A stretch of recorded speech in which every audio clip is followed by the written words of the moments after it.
Café, oui. Du café, du thé et du chocolat chaud pour les visiteurs et des granulés de luzerne.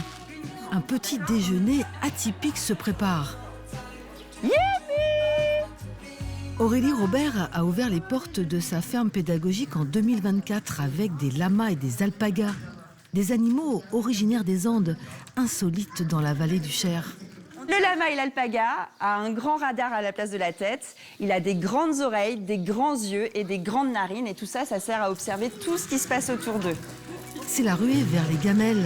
Leur appétit est impressionnant. On ose à peine toucher un peu leur tête, puisque, comme on dit, comme dans Tintin, quand la main fâchée, lui toujours faire comme ça quand il crache.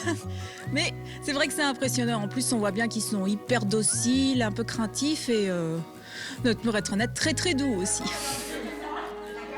C'est la première fois que je viens, je trouve que c'est vraiment génial avec les enfants. Ça fait une petite sortie sympa, pas trop loin de chez nous, l'été. Enfin, ouais, c'est une belle découverte. Ouais. Aurélie Robert a craqué pour ces animaux hypersensibles et apaisants. J'ai rencontré une personne qui proposait de la médiation avec les lamas et les alpagas. Et je suis tombée sous le charme en fait de ce qui se dégageait en séance. C'était très très intéressant. C'était très beau à voir et vraiment très émouvant.